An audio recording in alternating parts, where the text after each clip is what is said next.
იფიქრეთ, რაც მოგესურვებათ, მაგრამ მოიქეცით სხვების მსგავსად. ძალაუფლების 48 კანონის 38 კანონის განხილვა. ეს ისეთი კანონია, რომელსაც თან ვეთანხმები, თან არ ვეთანხმები, მაგრამ მე პირადად უფრო მაინტერესებს ისეთი კანონების განხილვა, რაშიც მთლიანად ან ნაწილობრივ არ ვეთანხმები რობერტ გრინს. გამარჯობა, მე ვარ ელენე, ეს არის ჩემი არხი Reverse Monday. ვიდეოს დასაწყისში გამოიწერეთ, მოიწონეთ, თუ გინდათ გულით დაწერეთ კომენტარი ან სხვა ემოჯი და მხარი დაუჭირეთ ჩემს არხს. კანონის ფორმულირება პრინციპი. თუ სხვების დასანახად დინების საწინააღმდეგოდ დაიწყებთ ცვლას, გამოააშკარავებთ საკუთარ არასტანდარტულ იდეებს და არაორდინარულ გზებს. ადამიანები იფიქრებენ, რომ ყურადღების მიქცევა გსურთ და მათ ქედმაღლურად უყურებთ. ისინი მოძებნიან თქვენი დასჯის გზას იმისთვის, რომ მათ ცუდს უკეთებთ. ამიტომაც უმჯობესია კოლექტივს შეერწყათ და მასთან საერთო ენა მოძებნოთ. გაუზიარეთ თქვენი ორიგინალურობა მხოლოდ მომთმენ მეგობრებს და იმათ, ვინც აუცილებლად დააფასებს თქვენ განუმეორებლობას. სანამ უშუალოდ ამ კანონის განხილვას დავიწყებთ, მინდა ვთქვა, თუ რატო არ ვეთანხმები ბოლომდე. როდესაც შენ ხარ აქ სიტყვა ხსენები არის კოლექტივი, ანუ კონკრეტული სამსახურის, ესე ვთქვათ, კომპანიის ნაწილი, რომელშიც ხარ საშუალო ან დამწყები რგოლი, ნამდვილად უფრო უსაფრთხოა ისე მოიქცე, როგორც სხვები ფიქრობენ, მაგრამ ხანდახან და ძალიან ხშირად ლიდერები, CEO-ები, აღმასრულებელ პოზიციაზე მყოფი ადამიანები ზუსტად იმიტომ არიან იქ, ან იმიტომ ვირჩევთ მინისტრებს, პრემიერ-მინისტრებს, პრეზიდენტებს, მაქსიმუსი გააბრაზეს, ზოგადად ლიდერებს, რომ მათში მოგწონს ის გამბედაობა, ის ახალი ინოვაციური იდეები, რასაც ჩვენ ვერ ვბედავდით, რომ ხმამაღლა ამოგვეთქვა, ან მაგალითად ჩვენს ცხოვრებაში დაგვენერგა. აქედან გამომდინარე, იმის მიხედვით თუ რა გარემოში ხართ, ცხოვრების რა ეტაპზე ხართ, მე ამ კანონს ფრთხილად მივუდგებოდი, ხანდახან დავაღვევდი, ხანდახანზე უფრო ხშირად, ძირითადად კი იმას ვიფიქრებდი, რაც მსურს, თუმცა მოვიქცეოდი სხვების მსგავსად. მოქცევაში სხვების მსგავსად, ჩემი ცხოვრებისეული გამოცდილებით გეტყვით, რომ ხანდახან დუმილით შეიძლება იყოს, ესე ვთქვათ, ამის ფორმულირება თუ განმარტება. არის ხოლმე სიტუაციები, ადამიანები, რომლებიც ცალსახად ჩემ საწინააღმდეგო აზრზე არიან, შეიძლება მათ არ ვეთანხმება და მაგრამ არ ვხარჯავ ჩემ რესურსს, თავარი რესურსი ჩვენი არის დრო და ენერგია, ჩემთვის ვინახავ ჩემ აზრს, იმიტომ რომ არაფერს არ შეცვლის ელენესთვის დღეს ამ ადამიანებისთვის მტკიცება, რომ მისი აზრია ჭეშმარიტება და თან როგორც წესი, როდესაც სხვადასხვა, ესე ვთქვათ, აზრზე არიან ადამიანები, ძალიან იშვიათად თუ ხდება გულწრფელი თანხმობა და აზრის სრულიობა, როგორც წესი ადამიანები შეიძლება შეურაცხყოფილად იგრძნობდნენ თავს, აღიზიანებდნენ და მოკლედ არ ღირს. უმრავლეს შემთხვევაში 10-დან 8 შემთხვევაში ჩემი აზრით ჯობს შევიკავოთ თავი და არ დავიწყოთ ჩვენი აზრის მტკიცება და ესე ვთქვათ რაღაცნაირად იმის სურვილი რომ სხვები გადმოვიყვანოთ ჩვენ აზრზე, ჩემ აზრზე. მე რას ასე დავიწყე ცხოვრება, ჩემი ცხოვრება ბევრად უფრო გამარტივდა და ვფიქრობ, ჩემი ურთიერთობებიც ბევრად ჰარმონიული გახდა და თუ რაღაცა ისეთი თემაა, რაც ძალიან არ გსიამოვნებთ, შეგიძლიათ რომ უბრალოდ მოერიდოთ მაგ გარემოს წრეს ან დროებით დატოვოთ ის სივრცე, სადაც მსგავს თემებზეა საუბრები. პატარა იგავივით არის, იგავით ჩანაწერი ბალტასარ გრასიანის ამ კანონთან დაკავშირებით. დინების საწინააღმდეგოდ სურვის მცდელობისას ადვილია პრობლემებს წააწყდა. მხოლოდ სოკრატემ და მისნაირებმა შეძლეს ასე მოქცევა.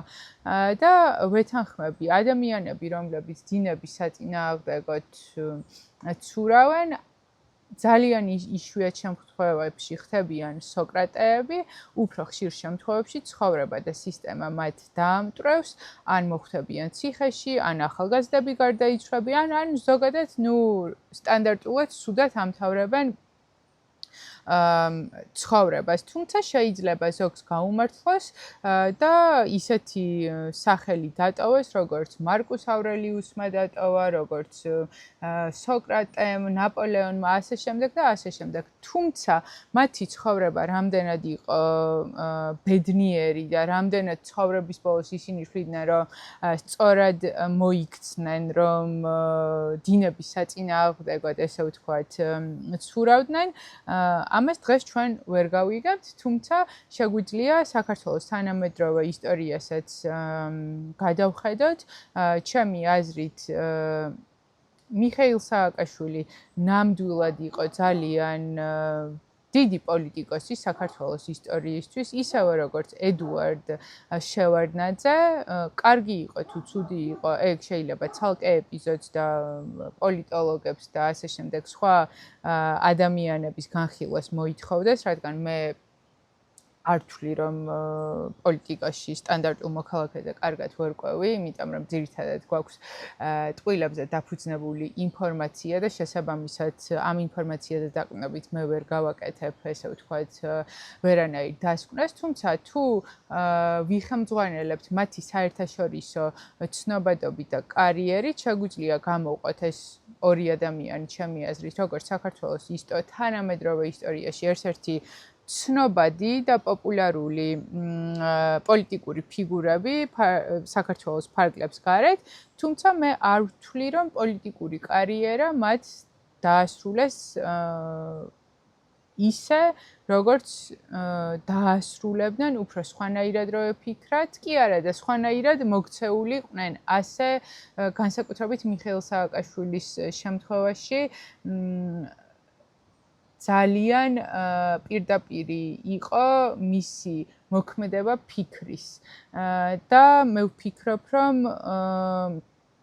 ზუსტად ამან დაამთავრებინა თავისი პოლიტიკური კარიერა ისე, როგორც დაამთავრებინა, რადგან მან არ გაითვალისწინა მასის სურვილი, მასის მზაობა თავისი იდეების მიმართ და ასევე როგორც ვიცი, ძალიან ბევრი გადაცდომა ჰქონდა თავისი უფლებამოსილების შესრულებისას, ყოველ შემთხვევაში საქართველოს სასამართლოს თუ დავეყრდნობით და მე არ მაქვს კონტრარგუმენტი თუ რატო არ უნდა დავეყრდნო. აქედან გამომდინარე, საწინააღმდეგო ცურვისას ყველას არ უნდა ეკონოს, რომ სოკრატეა, მოკლედ რომ თქვა, თავში არ უნდა აუვარდეს და განსაკუთრებით, როდესაც ხელისუფალია, ხალხზე მაღლა არ უნდა დადგეს. ხალხის გასწვრივ და ოდნავ დაბლათაც უნდა იდგეს, ჩემი აზრით, იმისთვის, რომ ქვეყნის გულისცემაზე ეჭიროს ხელი და კარგად ესმოდეს, რა უნდა ხალხს, ხო? და ქართული გამონათქვამი გზები ვჭამო და იმ მსგავსი გამონათქვამები, ჩემი აზრით, არ არის გადაჭარბებული, ბევრი ადამიანის დღის წესრიგში შეიძლება ეს იდგეს. აქედან გამომდინარე, თუნდაც რომ იყოთ გადავიდეთ კორპორატიულ სამყაროში აღმასრულებელი დირექტორის პოზიციაზე, უნდა ჩაატაროთ გამოკითხვა. აი აქ რო წერია, რომ ახლო მეგობრების წრეში, ანუ თქვენს leadership teams გაესაუბროთ, ესა თუ ისრულება, რა შედეგს გამოიწვევს კომპანიისთვის და მე მახსოვს, როდესაც ერთ-ერთი კომპანია, სადაც ყველაზე დიდ ხანს მუშაობდი 6 წელი, პირველი 5 წელი ეს კომპანია ისევ მუშაობდი ამ კომპანიისთვის, რომ მეგონა ჩემი, იმიტომ რომ აღმასრულებელი დირექტორი და დამფუძნებლები ვაცადოთ მაქსიმუს ძალიან ჩართულები იყვნენ ამ საქმეში და ყველანაირად გაფასებდნენ და გაგზნობინებდნენ, რომ ეს არის რაღაც ჩვენი საერთო შედეგი, საერთო მიზანი.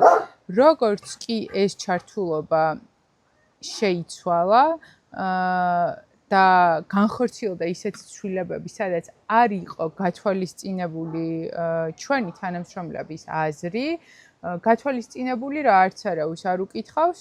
ბოლო 1 წელი მე ძალიან გულგრილი გავხდი ამ სამსახურის მიმართ, აი უბრალოდ რაც მევალებოდა იმას ვაკეთებდი, უკვე რუტინაში იყო გადასული და ასე იყო ჩემ ირგვლივ მთელი კომპანია გარდა, არ ვიცი, თითზე ჩამოსაცვლელი ადამიანების. აქედან გამომდინარე, რაც არ უნდა მაგარი იყოს თქვენი აზრი, თუ ჯერ არ არის მზად უმრავლესობა ამ ცვლილებისთვის და აზრისთვის, ჩემი აზრით, ჯობს თქვენთვის შეინახოთ და ითამაშოთ თითქოს ეს აზრი თქვენ არ გქონიათ. სიმართლე ერთეულებისთვის არსებობს. რაც შეეხება მცდარ წარმოდგენებს, ისინი არა მხოლოდ საყოველთაოდ გავრცელებულია, არამედ ვულგარულიც. ბრძენს ცნობენ არა ბაზრის მოედანზე გამოთქმული აზრებით, რადგან იმ წუთებში ის არა საკუთარი სიბრძნის სახელით საუბრობს, არამედ საყოველთაო სიგიჟის, ხო? ანუ ბრძენი ადამიანებიც თუნდაც იმიტომ, რომ მომავალში პრობლემები აირიდან შეიძლება ისეთივე სისულელეს საუბრობდნენ, რაც იმ დროისთვის ჭირდება ხალხს, დროს, ხელისუფლებას, ასე შემდეგ და ასე შემდეგ. უბრალოდ თქვენი რეპუტაცია თუ არ გინდათ, რომ შეირყეს და ხალხმა იფიქროს, რომ სულელი ხართ, სიგიჟეს ვლაპარაკობ, დროში ძველია ეს თქვენი აზრები, უბრალოდ დუმილიც ძალიან კარგი არჩევანია, დაკვირვება და ლოდინი და საერთოდ მოთმინება ჩემი აზრით ადამიანის ერთ-ერთი ძალიან მნიშვნელოვანი უნარი და სუპერ ძალაა. აზრი თავისუფალია, მისი შეკავება არ შეიძლება და ეს არც უნდა მოხდეს. ასე რომ შეიყუჯე შენი დუმილის მოგზაურებულ თავშესაფარში და თუ ზოგჯერ მაინც დატოვებ მას, გააკეთე ეს მხოლოდ რამდენიმე ტაქტიანი და თავშეკავებული მეგობრის თანდასწრებით. ამასთან დაკავშირებით, ჩემი აზრი და გამოცდილება მინდა გითხრათ, ჩემ შემთხვევაში ეს არის ჩემი კომუნა, ვარდისფერი ორშაბათის წიგნის კლუბი, Pig Monday Book Club-ი, მიწერია Instagram-ზე, ასე და შეგიძლიათ ნახოთ, ძალიან თავისუფალი ვარ იქ ჩემი აზრების გაჟღერებაში, დატესტვაში, უკავშირში და ძალიან კარგად ხვდები, სად არის საჭირო თავშეკავება, სად არის მზაობა. და პლუს დღიურის წერა, მე ძალიან მიყვარს ჩემი აზრების, ესე ვთქვათ, ჟურნალინგი, ჩამოწერა და შემდეგ ყველა აზრი ჩემი არ არის. შეიძლება ესე ერთი შეხედვით ძალიან კარგი იდეა იყოს, ძალიან მეხმიანებოდეს, ვთვლი რომ ძალიან საჭიროა, ასე შემდეგ და ასე შემდეგ, თუმცა რაღაცნაირად რომ დავწერ და მე ვაკეთებ თვით რეფლექსიას, ხვდები რომ ეს აზრი დიდად არ არის ჩემი, არც მე სიამოვნება მისი განხორციელება, ან ამაზე კარგი აზრიც არსებობს, ან ჩემზე უკეთესი განხორციელებელი. აქედან გამომდინარე, ხშირად იდეა რჩება იდეად და ეს ძალიან მეხმარება ისევ განმეორდები ჩვენი ყველაზე ძვირფასი რესურსის, დროის და ენერგიის დაზოგვაში. სერ უოლტერ რეილი გვეუბნება, ბრძენი უნდა ჰგავდეს ზარდახშას ორმაგი ფსკერით. როცა ვინმე თავსახურს აწევს და შიგნით ჩაიხედავს, მისთვის მთელი შიგთავსი მაშინვე დასანახი არ უნდა იყოს და ზუსტად ეს არის. ღრმად ყველასთან ვერ ვისაუბრებთ, ზოგიერთი საუბარი შეიძლება იყოს ამინდზე, ტანსაცმელზე და ზედაპირული და ზოგიერთი საუბარი, რომელიც ჩვენთვის მნიშვნელოვანია, იყოს ჩვენ კომუნასთან, ან პარტნიორთან, ან ოჯახის წევრთან, ან სულიერ მეგობართან, ღრმა საუბრისთვის არ არის ყველა სივრცე და ყველა ადამიანი და ხშირად ხდება მე ისე, რომ ჩვენ მგონია, რომ ჩავდეთ დიდი რესურსი, გავაზიარეთ ჩვენი აზრი, მაგრამ დაგვემართა შეაყარე კედელს ცერცვი, ვისაც არ აქვს მზაობა, იმას არც ჭირდება ჩვენი გაზიარება.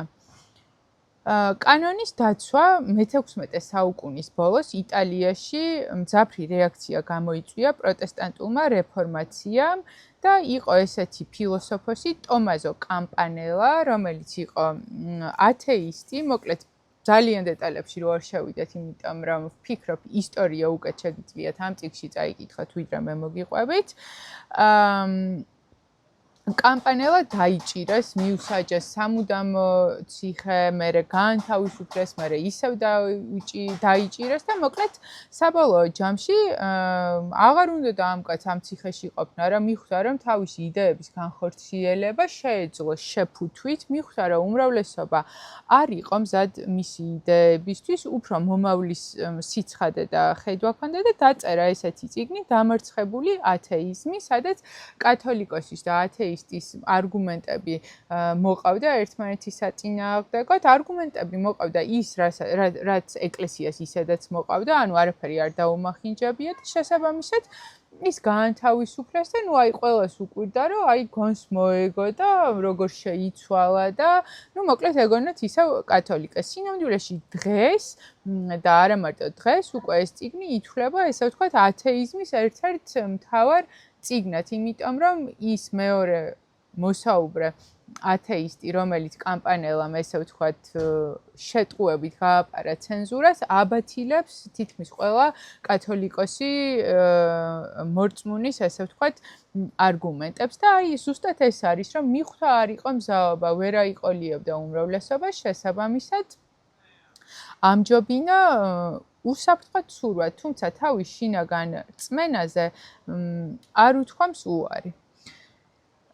კიდევ ძალიან კარგი გამონათქვამი, ესე ვთქვათ, დაგვაწია ავტორმა, ნუ დაუყრით მარგალიტებს ღორებს, ეს არაფერს მოიტანს უბედურების გარდა. დროთა განმავლობაში მოახერხებთ და იპოვით გზას თქვენი აზრებისა და გზნობების გამოსახატავად, ისე რომ მხოლოდ რჩეულთა მცირე ჯგუფმა გაიგოს თქვენი მინიშნებები.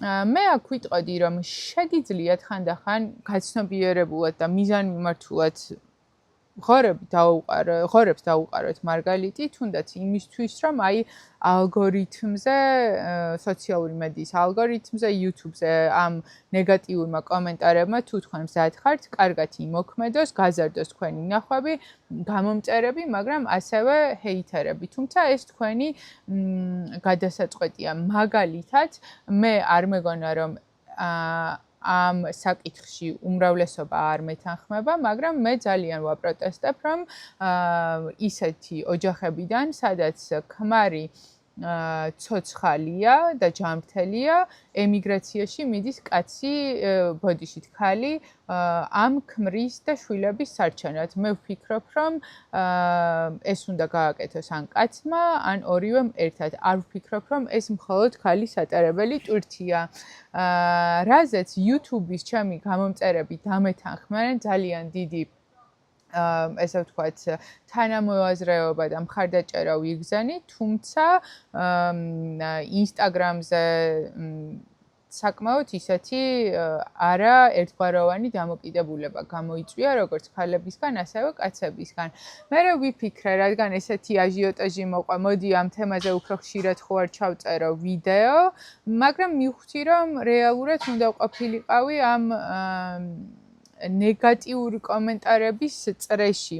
ჩემზე არ მოქმედებს პირდაპირ ვთქვა, უბრალოდ ბლოკავ, თუ არის უზრდელობა და საზღვრების გადაცდომა, თუ არის დისკუსია, რა თქმა უნდა, მე შემიძლია სხვა ადამიანის აზრი წავიკითხო და არ დავეთანხმო.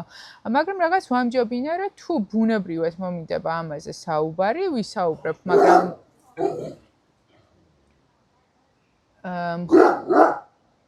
ისევ ნერვიულობს მაქსიმუსი. მხოლოდ იმიტომ, რომ ხალხი გავაღიზიანო და ამით დავინახე, რომ ესე ვთქვათ, არ არის ერთგვაროვანი დამოკიდებულება და მოდი გავზრდი ნახვებს, მოკლედ თავი შევიკავე. თუმცა, ნახოთ, შეიძლება მივიღო რადიკალური გადაწყვეტილებაც და იმიტომ, რომ ბევრი გამომწერი მომემატოს, ხშირად ჩავწერო ამ თემაზე. თუმცა, ნუ კიდევ ერთხელ ვაფიქსირებ ესე მშვიდად ამ საკითხთან დაკავშირებით ჩემ აზრს.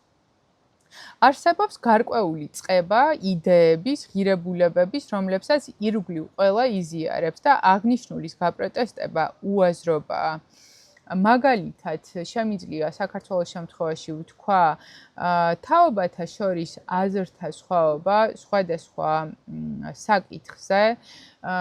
მე ძალიან მომწონს ლევან ბერძენიშვილი, არ ვიცნობ მას პირადად, ამიტომ ვერ ვიტყვი რომ მიყვარს და არ მიყვარს, მაგრამ შემიძლია ვთქვა რომ ძალიან მომწონს მისი გაკეთებული წიგნის შეფასებები, სხვადასხვა ინტერვიუები, ჩემთვის ძალიან საინტერესო და განფართოვებელია, თუმცა აბსოლუტურად მესმის, რატომ არ მოწონთ ეს ადამიანი და პირიქით რაღაცნაირად დიდ აგრესიასაც შეიძლება, ესე ვთქვათ, იმსახურებდეს ქართული საზოგადოებისგან, იმიტომ რომ ის უპირისპირდება ზუსტად ავტორი რასაც ამბობს, ისეთ იდეებს და ღირებულებებს, რომელსაც ყველა იზიარებს, მაგალითად ვაჟა-ფშაველაზე, მაგალითად ერეკლე მეორეზე, ასე შემდეგ და ასე შემდეგ. აქედან გამომდინარე მე დარწმუნებული ვარ, რომ ბატონმა ლევანმა იცის რას აკეთებს, უბრალოდ მისთვის მნიშვნელოვანია, რომ აირჩიოს მდინარის საწინააღმდეგო ცურავის, ესე ვთქვათ, როლი და იცუროს ამ მიმართულებით. მას შეეძლო თუნდაც ეს ორი პოზიცია არ დაეფიქსირებინა და ყოფილიყო ძალიან მიღებული ქართული საზოგადოების მიერ. თუმცა ეს მისი არჩევანია, მე ვერ ვიტყვი ეს არჩევანი სწორია თუ არ არის სწორი, აქ მნიშვნელოვანია რა არის ადამიანის ღირებულება. კიდევ ერთი რაღაც რაც მინდოდა ამ კანონთან დაკავშირებით მეთქვა, არის ის რომ რატო არ ვეთანხმები კიდე ამ კანონს რაღაც მხრივ, როცა გვაძლევს ჩვენი გარემო და მდგომარეობა იმის საშუალებას, რომ ამ კანონს არ დავემორჩილოთ. თვითონ ავტორი 27-და კანონში გვეუბნება, რომ ითამაშეთ ადამიანების მოთხოვნილებებზე, რათა შექმნათ კულტი. კულტის შემქმნელები პირიქით ანუ არიან ექსტრავაგანტულები, პომპეზურები, განსხვავებულები, ზუსტად იმიტომ იქმნება მათ გარშემო კულტი, რომ ჩვენ გონია ისინი განსხვავებულები და ჩვენ გვინდა რომ ისეთები ვიყოთ.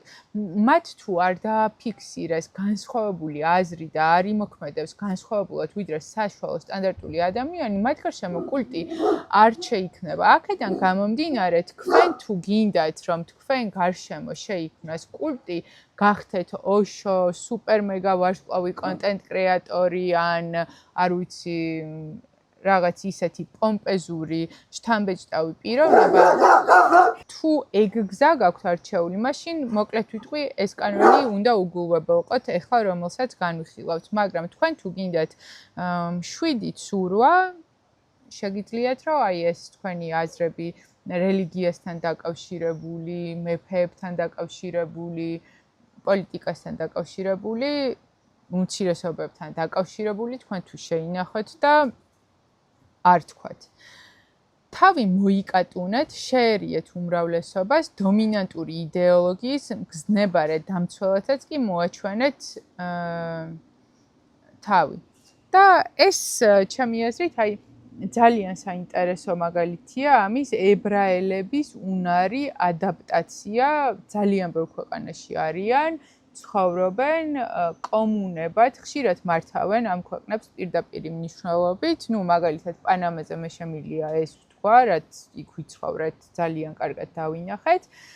ისინი გარეგნულ ადაპტაციას განიცდიან, მაგრამ შინაგანად ღირებულებებით, რწმენით ტრადიციით არ ადაპტირდებიან და რაღაცა ორმაგ თამაშობენ ამ კანონის ზუსტი დაცვით, ანუ ფიქრობენ იმას, რაც უნდათ რომ იფიქრონ, მაგრამ სხვებს ანახებენ, ესე ვთქვათ, რომ მოქმედებენ ისე, როგორც საზოგადოება მოითხოვს მათგან და უმრავლესობა.